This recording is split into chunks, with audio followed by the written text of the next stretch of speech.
బన్సిలాలపేట మెట్లబావిని Telangana IT శాఖ మంత్రి కేటీఆర్ ప్రారంభించారు. పూర్తిగా చెత్తాచెదారంతో పూడుకుపోయిన ఈ బావి పునరుద్ధరణ పనులు 2021 ఆగస్టు 15న ప్రారంభించారు. సుమారుగా 500 మెట్రిక్ టన్నుల వ్యర్థాలను తొలగించారు. కండ్లు చెదిరేలా పర్యాటక హంగులు కల్పించారు. విద్యుత్ దీపాలను అలంకరించి ఆకర్షణీయంగా తీర్చిదిద్దారు. సాంస్కృతిక కార్యక్రమాల నిర్వహణకు వీలుగా ఎంపీ థియేటర్, అలాగే పూడికతీత తొలగింపు సందర్భంగా లభ్యమైన వివిధ రకాల పరికరాల ప్రదర్శన కోసం గ్యాలరీ చక్కటి పచ్చదనంతో కూడిన గార్డెన్ కూడా ఏర్పాటు చేశారు. పూర్వవైభవం సంతరించుకుంది ఈ బావి. ఇక మెట్ల బావి దగ్గర నుంచి మరిన్ని వివరాలు మా ప్రతినిధి లిఖిత అందిస్తారు. బన్సీలాల్ బావికి సంబంధించి ఇప్పటికే ఎన్నో మరమ్మతులు అయితే జరిగిపోయాయి. చాలా కాలంగా మనం వెయిట్ చేస్తున్న ఈ బావికి సంబంధించి అయితే అన్ని ఏర్పాట్లు పూర్తయిపోయాయి. దీనికి సంబంధించి మనతో పాటు మాట్లాడడానికి GWS నేతలు అయితే మనతో ఉన్నారు. వారిని అడిగి మరిన్ని వివరాలు తెలుసుకుందాం. సార్, ఎన్ని రోజులుగా ఈ బావికి మరమ్మతులు జరుగుతున్నాయి? అసలు మీరు చూసినప్పుడు ఇది ఎలా ఉంది? దీన్ని బాగు చేయాలి అన్న ఆలోచన ఎవరిది? ఇది మా ఫస్ట్ ప్రాజెక్ట్ కాదు, this is our second project. First project మేము ఇక్కడ బాబుఘాట్లో చేసాము, లంగర్ హౌస్లో. సో మేము యాక్చువల్లీ NGO, మేము సాలిడ్ వేస్ట్ మేనేజ్మెంట్ పనిచేస్తాము. కాబట్టి మా సాలిడ్ వేస్ట్ మేనేజ్మెంట్లో ఏంటంటే నీట్గా ఉండాలి, తడి పొడి చెత్త మేము అది స్టార్ట్ చేసాము ఆల్మోస్ట్ 8-10 years బ్యాక్ తెలంగాణలో. సో ఇదన్నీ చేస్తుంటే ఈ ప్రయత్నంలో ఈ బావులను చూడడం జరిగింది.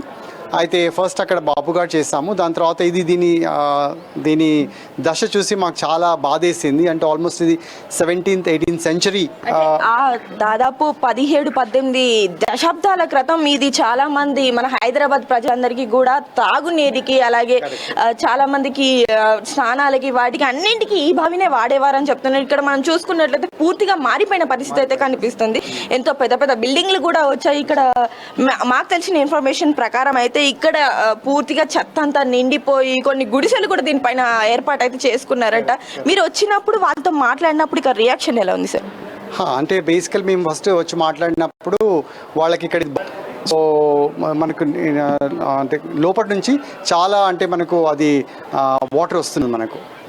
ఈ బావిని క్లీన్ చేస్తున్నప్పుడు పురాతన వస్తువులు ఏమైనా బయట, అంటే మేము ఇందాక అక్కడ చూసాము, అవన్నీ కూడా ఇక్కడ నుండి బయటకు వచ్చినాయా, లేకపోతే ఈ బయట ఏమన్నా దొరికాయి? లేదు, ఇవన్నీ కూడా మేము ఎక్స్కవేషన్ చేస్తున్నప్పుడే దొరికిన వస్తువులు, అవన్నీ కూడా ఎగ్జిబిట్ చేసాము.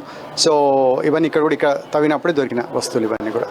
సో మనం ఇక్కడ చూసుకున్నట్లయితే బన్సీలాల్ బావికి సంబంధించి ఒకప్పుడు పూర్తిగా డంప్ యార్డ్గా ఉన్న ఈ ఏరియానంతా కూడా ఇప్పుడు చక్కని అందమైన ప్రాంతంగా, మరొక హైదరాబాద్కి మరొక పర్యాటక ప్రాంతంగా మార్చినందుకు చాలా సంతోషంగా ఉంది. ప్రజల నుండి స్పందన కూడా అదే విధంగా ఉంది. అంతేకాకుండా దీనికి సంబంధించి ఈ యాడ్ని చూసినప్పుడు కేటీఆర్ కావచ్చు, మన తెలంగాణ ప్రభుత్వం కావచ్చు, దీనికి సంబంధించి వెంటనే స్పందించి వారు నిధులు ఫండ్స్ ఇవ్వడం కావచ్చు, దానికి పూర్తిగా GHMC అధికారుల సహకారం కూడా ఉండడంతోనే మేము ఇది సాధించామని ఇక్కడ చెప్పడం జరుగుతుంది. ఇది ఇక్కడి పరిస్థితి.